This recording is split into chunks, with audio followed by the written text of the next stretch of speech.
What is up, guys? Teddy Cornwell here. Welcome to the Underdog Talk, the world's most underrated podcast on earth. But today we have the man himself that holds down that line in Washington. A man who went from undrafted to starting, and I just love that story right there. The big fella, Cornelius Lucas. What is up today? How you doing today, man? I'm all right, man. The vibes is good. The weather's nice. It is nice. It is nice. And what does the sign say, or what does the neon sign say behind your head? Good vibes only. Good vibes only. Yeah. I like that. That's how you gotta have, Got to remind yourself of that some Yeah, days. yeah. And I gotta ask, how was Preakness? I saw you were there. What was it? This Saturday or last Saturday? Yeah. It was a little wet.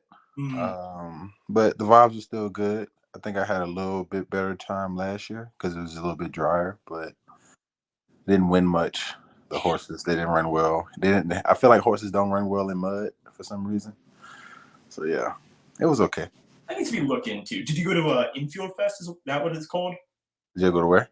Infield Fest, like the artists performing and stuff, like Jack Harlow. No, I think we got out of there right before all that stuff went down. People were tired. Yeah, I can imagine that now. Obviously, as I kind of explained a little bit, Cornelius, you are the man on the Washington line. But can you tell us about kind of how you got into football, obviously, and who inspired you to play ball, obviously at such a young age? Actually, I was a late bloomer. I didn't really play. My high school coach was the one that really got me into it. Before I was playing football, I was like a regular kid walking the hallways, me like every day, and be like, "When you come and play football?" And I'd be like, come on whenever I feel like it. I'm like just kind of playing him to the left, and he'd make me like give him like 10 push-ups. He'd be like, "Give me 10 push-ups," like in the hallway, and I couldn't do it at first.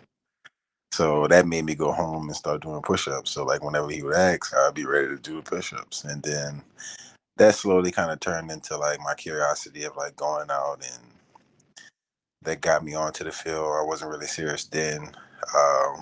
But in high school, I had an incident where I was supposed to be at practice, but I actually ended up skipping school, hanging out with some friends, and I got into altercation. And from that day on, I started taking it more seriously because I felt like if I would have been at practice, that altercation wouldn't have happened. And yeah, it's kind of how we've gotten here so far, in short. How many push-ups can you do now? Oh man, that's a good question. I don't know. I won't really be maxing out on the push-ups. It's usually set to like 20 or 30, something like that. Damn, 20 or 30. I'm lucky to do 15 or 20. Shit. I mean, you are a professional NFL player, so I don't know why I'm so surprised, but damn, 20, 30. That's pretty good. That's still pretty good. Better than 10 when you started, Cornelius. That's damn for sure. Yeah, I was probably doing like 7 or 8 when I first started. I couldn't do 7 or 8 at one time. Well, hey, you're here now. And obviously, it did pay off for you, obviously, and you go to Kansas State. What were your offers like out of high school, and then why choose Kansas State to Crazy accent. So coming out of New Orleans, I had like all the smaller surrounding schools, like the Gramblins, the Southerns. I think I had like a UConn in there. It's been so long. This was 2008, 2009. So forgive me if I don't remember all of them. But Kansas State was my biggest offer, and it was the first and only visit I took. I was actually Bill Snyder's first recruit when he came back from his first retirement. Went on a visit, had a blast. I thought I was going to go on other visits, but when I got to my last meeting with him on my visit, he was like, "Well, we can't guarantee your scholarship if you go somewhere else. I mean, if you go and visit other places." So I kind of went home, took a day or two, and just decided to go to Kansas State. go KS? Is that what KS? KSU, KSU. KSU, yeah, KSU. What's the mascot there again? Wildcat, Willie the Wildcat. Yeah. That is. I don't know why I was confused on that. And obviously, you grinded there. You started at left tackle, had a really dominant season. Was the NFL always the end goal when you started? Obviously, you talk about how you didn't take it seriously, but Yeah. when you started taking it seriously, you go to college. Was NFL the end goal, Cornelius?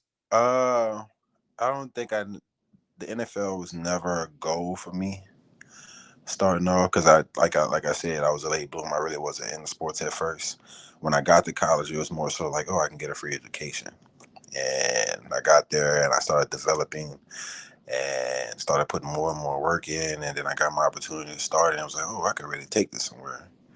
And just from there, just kept putting the work in, and the opportunities kept falling my way. Um, Thankful to God and all the people that have kept me grounded and kept me centered on this journey, man. All right, it's been a journey for you, man. For sure. You're a journeyman in the NFL, which is impressive because, and I say that out of respect because being in NFL for how long you've been in there is impressive, especially at playing on the line because we see unfortunately these linemen retiring early. So I do say that with high respect and high regard. Now, obviously, what were the draft projections like for you out of Kansas State? Do Oh, you have uh, you in the what in round? the in the height of it, I was really like a third round tackle, maybe fourth. But I ended up going to IMG to train for the combine. And ended up breaking I had a Jones fracture in my foot. I ended up breaking my foot like 2 weeks before the combine. So showed up to the combine on crutches. All I did was just take my interviews, and I felt like a lot of people were turned off by me up front, like from that combine year. And from there, I had to kind of come in through the back door. I feel like if I would have came in there and showed everybody what I could do from day one, I probably would have had a lot different experience in the NFL. But needless to say, it's been one all in all. And I think God has a plan, and everything happens for a reason. 100%. Led you to where you are starting now on a team that's young, that's going to be fun, and how obviously has a new coach, and a lot of eyes are on Washington, especially Mhm. that line protecting the new quarterback. So definitely an exciting team to be on. So you don't go drafted, obviously due to the injury. Mhm. The Detroit Lions call your name and get you on the team. What was that like going to an Mhm. NFL team and actually being on an NFL team? That's even funny that you asked me that because my new offensive line coach by the name of Bobby Johnson, he was the coach that brought me into Detroit my first year. He was the first person to call me, the first person I talked to. So yeah, it's kind of coming full circle again. But yeah, it was a whirlwind. First dealing with the emotions of not getting drafted, having to get over that. Um, Having to like humble yourself to be willing to take a undrafted walk-on spot or whatever, however you want to label it. But from there, just like I say, seizing the opportunities as they came, making the best out of my opportunities. I think that's what you have to do. And, I think people, obviously, we see that the draft isn't necessarily uh, all the time accurate. We see these guys who At are all. At all.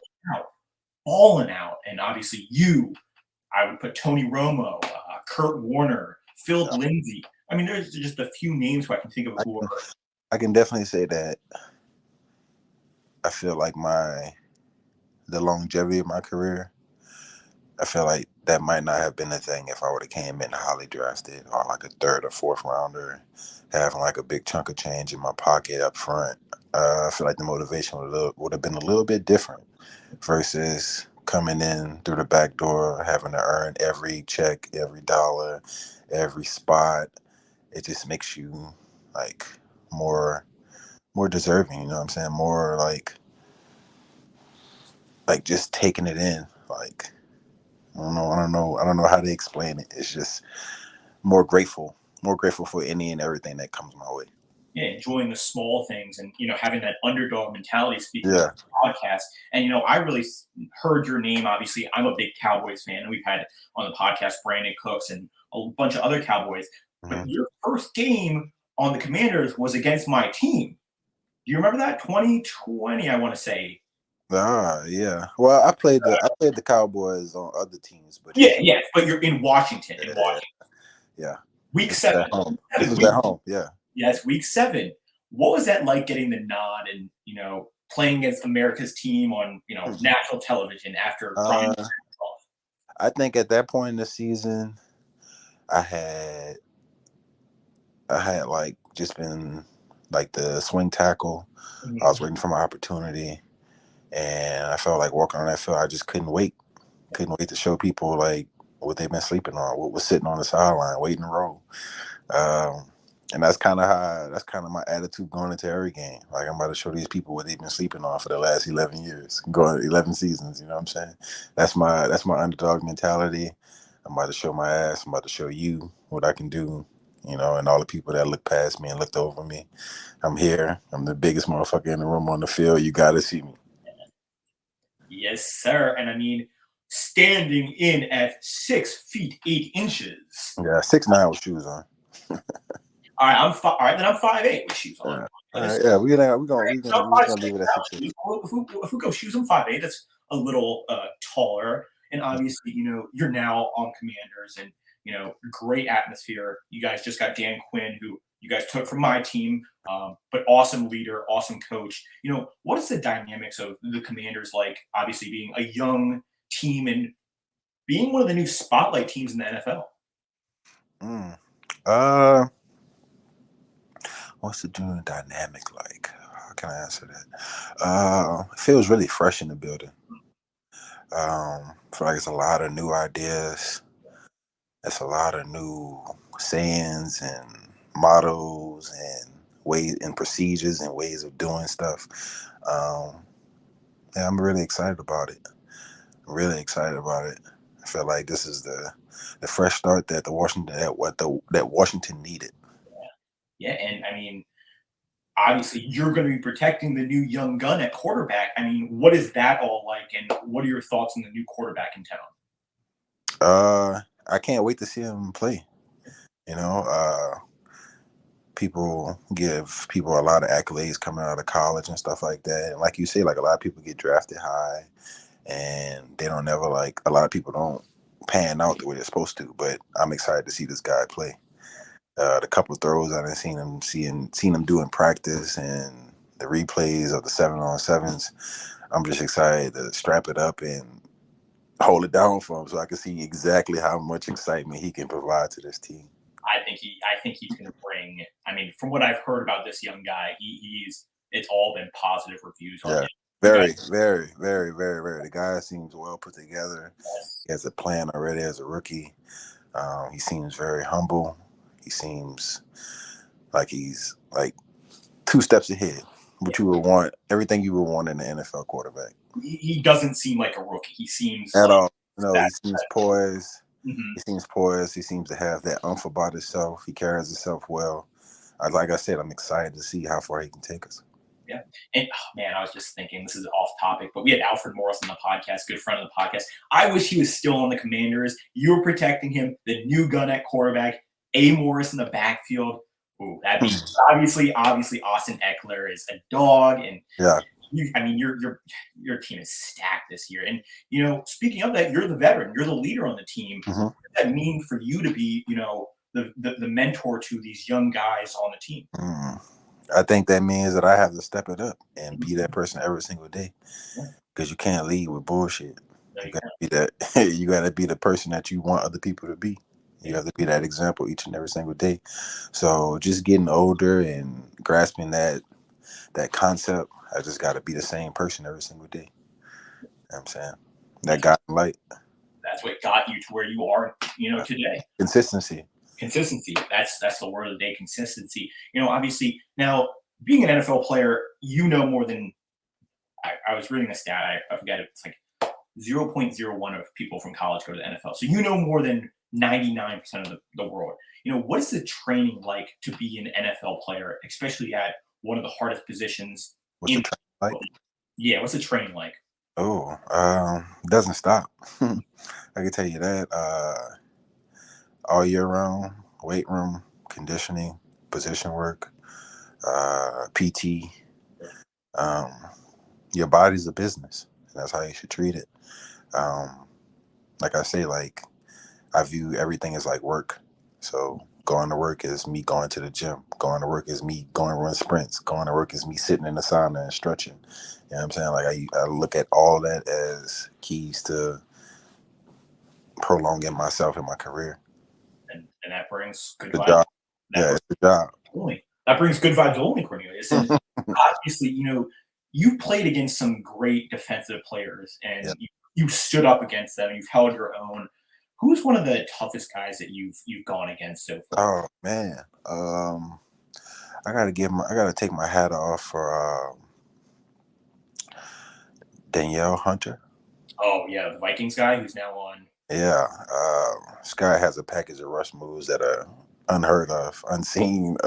He's like the only guy in the league doing it. But there's a lot of guys, man. What's the guy? Rashawn Gary. He Yes, has a the motor. Packers. He has a motor for sure. What's his name?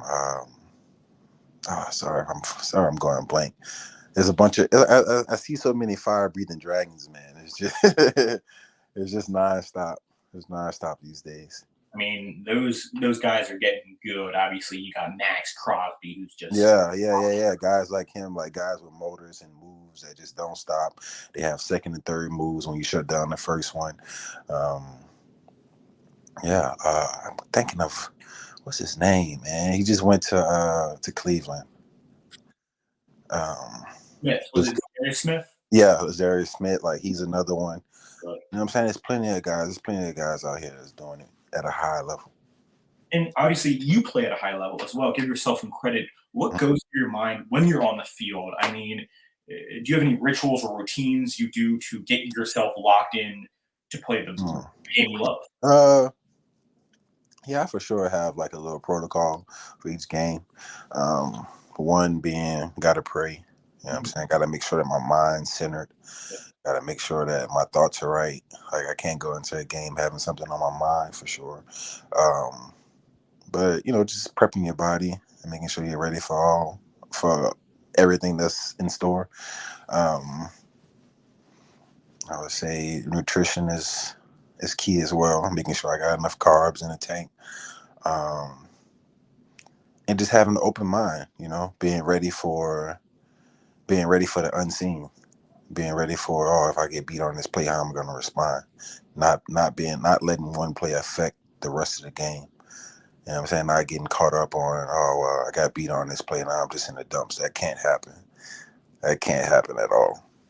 And that's a killer mindset. Okay, on to the next. I'm gonna perform the best One on the next snap. one snapping clear. One snap at a time, and that's what it should come down to. And it's a game of seconds at the end of the day. It really is. How do you respond in a quick millisecond? That's what I love about this sport. And obviously, we talked about some of the guys you go against. Hunter, Zadarius Smith. Shout out to Max Crosby, who's a dog. How do you study and adapt to different defensive players, schemes, all that? I would say film study for sure. Watching them, analyzing how they move, the moves they like to use, um, their tendencies, their spacing between you and them, their feet, which foot is back, which hand is in the ground, if they're in a 2 point or not, uh, their body language between them and the D tackle, or their body language between them and the linebacker. Um, yeah, all of that stuff goes into play, and it's a lot of feel in it. You know what I'm saying? Being able to feel what's coming, or what moves to anticipate, what moves that you have to take away. You know what I'm saying? And obviously, does this date stand out to you, March 14th, 2024? March 14th, 2024. No, March 19th. I lied. March 19th, 2024. What would that be? When he was re-signed with the Commanders. Damn, that was March 19th. Yeah, Yeah, it's part of, like, in the off season, all those days seem to kind of run together. So sorry if I don't remember the exact date. And what was it like going back to obviously a team you've been balling on? You've been there from what is it, 2002 to now? Yeah, I would say that it was a relief for sure. Like being able to like have another year, put another year onto my career, and also being wanted back Yeah. onto a team by a new coaching staff that got rid of like the majority of the players from last year. So So just being able to be viewed as someone that's needed, you know what I'm saying, on a whole new direction, a whole new team, that's fulfilling in itself. Um, so yeah, I was excited to be back. And I was reading that, obviously Washington went a lot of different directions with a lot of his players. Yeah, Obviously, when you get a new coach in, it's just a change of staff. But you were one of the few players they brought back to yeah, be on the team, which has really got to mean a lot and really got to be freaking awesome because that means that you're wanted, you're valued. They know how important you are to the team, and especially with that new young gun at quarterback. So I mean, that's got to be a feeling in itself, Cornelius. yeah. Right now, I like the trajectory that we're headed. yeah. You know what I'm saying? Like if like I said earlier in this podcast, like the energy in the building is through the roof. Dan Quinn brings it every day in his meetings with his little snippets, and he gets us laughing, he gets us excited. You know what I'm saying? Like the guy, he's 1-on-1 for sure. He's different. He's a good guy. And Yeah, obviously, you're not only protecting that young gun at quarterback, but you got Robinson and Eckler. yeah. What was it like for you to get Austin Eckler on the team, pairing with Robinson, it's going to be a 1-2, just a deadly duo. Honestly, I don't know if it's a bold prediction, but I have you guys being one of the top um, rushing teams in the NFL. I'm ready to run the ball. I'm right. Run the ball. Take the opportunities away from the fire breathing dragons and just run it straight towards them. And you know who's going to be blocking them? Yeah. You. That's Right. pretty damn impressive as well. And outside of football, you've obviously done some charity work, and you were in that viral video with the Commanders. And was that Target? Oh yeah. I had a gift card giveaway. I did for Christmas. That was awesome. Are there any charitable causes or community initiatives that you're really passionate about that you kind of help? Oh well yeah. Actually, I'm about to host my second annual Laps with Luke swim camp. It's gonna be June 27th and 28th in New Orleans, Louisiana. Auction facility. I partnered up with Son of Saint. It's an all boys initiative that basically just like takes in boys that don't have fathers, Mhm. and they just teach them life skills and everything that you would learn from having a father.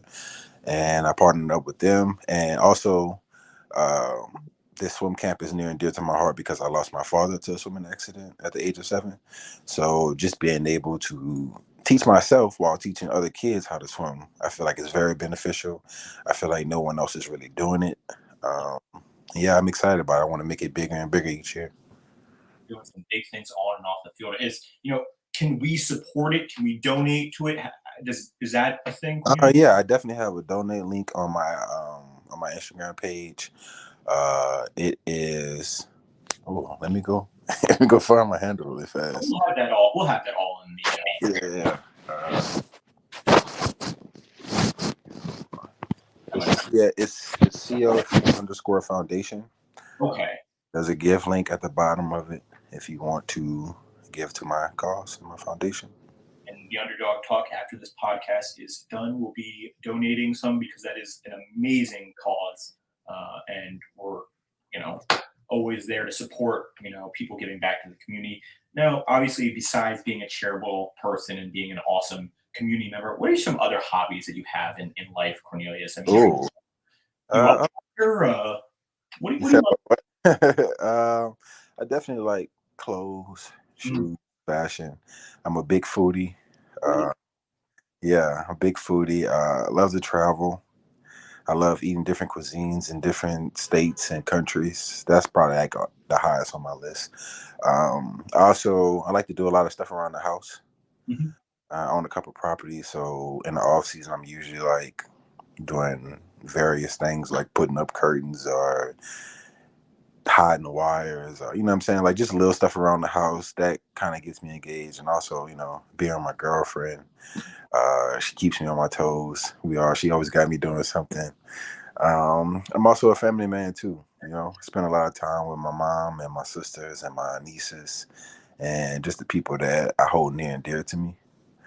But yeah, I'm a regular guy. Outside of being 6'8" and playing professional football, I tend to live a pretty normal life. You know what I'm saying? With a little bit of with a little bit of luxury and travel sprinkled in every now and then. Well, 6'9" with shoes, Cornelius. Let's just add. Yeah, right. Obviously, football is, the game that you love and you play so highly and so well. But what are your future aspirations, obviously, after football? Obviously, you're already doing some big things with Yeah, the swimming camp, with having houses and properties. yeah. What is your future aspiration after the sport you love? It's definitely to continue growing my real estate portfolio. Definitely, that's first and foremost. Um, After that, I want to get into coaching. Mm. I don't know if I want to do college or professional. Kind of want to stay on the grassroots and be to some kid what I needed at that stage. So if that's high school or Pop Warner, I might dive off into that once I get going. Um, Being a father, I have a kid on the way, so that's what I'm most excited about. Like just stepping into that fatherhood role and teaching my young man everything I want him to know, plus more. And hey, before I even get into that, if Edna Carr calls and they're like, "Hey, we need you as our coach," you Yeah. would go, right? Oh, Oh, 100%. man, yeah. 100%. Gotta go back to where it all started. And obviously, congratulations on the kid. You're gonna be a great father. I mean, you've done Thank so you. much for the community. You're making so many people proud and really representing what the NFL player should be like. And now, before we end this, are you ready for some rapid fire questions? Oh, yeah, hit me with it. Let's roll. I don't know if these are rapid. These just come to my mind sometime. Okay. Favorite memory or moment from your football career so far? Okay. That was a question. Oh, that was the question. Yeah, yeah. Oh, my first memory, my most glaring memory would probably be when I first started playing football in high school. I had just got out there. I was maybe like 3 or 4 days in, and I really wasn't doing too well. And I think like I missed like a block. I missed like a block completely. I didn't touch the guy at all. And my high school coach was like, "Cornelius, get your ass in the backfield." He was like, "I'm gonna show you what it feels like to miss a block completely." And he was like, "Throw him a toss to the left. O-line don't block, defense go after him." And before you know it, he was saying hut. I was running, the ball was in the air. It was just, I feel like I got flipped in the air. I got tackled real hard, and ever since that day, I made it a fact that I was going to touch somebody on every single play because I do not. That feeling of having no one to block for you is an awful feeling. I love that. Now that wasn't a rapid fire question. These are rapid fire questions. Okay. Favorite food? Very, ooh, dog, God. Seafood, crawfish, Ooh, back to the root. fried wings. It's too many. Sushi. I don't know. It's too many. Well, favorite flavor of wings? Oh, lemon pepper. Rick Ross. Hey, favorite movie? Favorite movie? Favorite movie. Bad Boys 1. Shot us. Loving basketball. Ooh, are you gonna watch Bad Boys 3? Yeah, I'm gonna give it a shot. I'm gonna give it. It's not. It's not. It's. I feel like it's not gonna be as good as the first one, but just because I'm such a fan, I'm gonna give it a shot. Damn, I like the loyalty. And last one, favorite city you've ever traveled to in the world? Favorite city. Oh man, that's hard. That's hard. City, country. It has to be a city or a country. Yeah, we'll make it country to simplify it a little bit. I don't know, man. I like Amsterdam. I like Jamaica. I like St. Martin. Uh, I like I like I like LA. Mm. I like New Orleans. New Orleans is probably my favorite city because it's my home.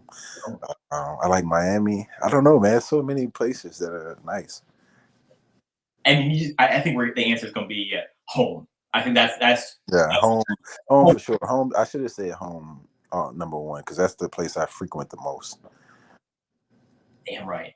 Crawfish, home, football, damn Yeah. right. Now, Cornelius, before we go, the floor is yours. So where can we find your social media? Where can we donate to? Obviously, Okay. the swim camp you're doing. Anything else you want to plug? The floor is yours, sir. Okay. So my Instagram is c.lucas78. That's on Instagram. My foundation page is CL3_foundation. There's a give link in there where you can give and support the camp that I'm growing and all the other initiatives that I have planned for the year. Um, yeah, that's all I really have. You can find me on Facebook, Cornelius Lucas. Everything I do, my name is on everything. So just follow me, follow my name. And first 3 people to donate to Cornelius's foundation, send me a screenshot. We'll get you some good stuff out to you as well. Make Oh it. yeah. Oh, personally, thank you. Yeah, and we'll be donating. Oh, actually, I'm going to get on my phone right after this podcast over and donate. So, guys, check Appreciate out all that stuff. It'll all be in the link in the YouTube bio. Again, don't forget to check out Cornelius this year with the 24-25 season starting on the Washington Commanders.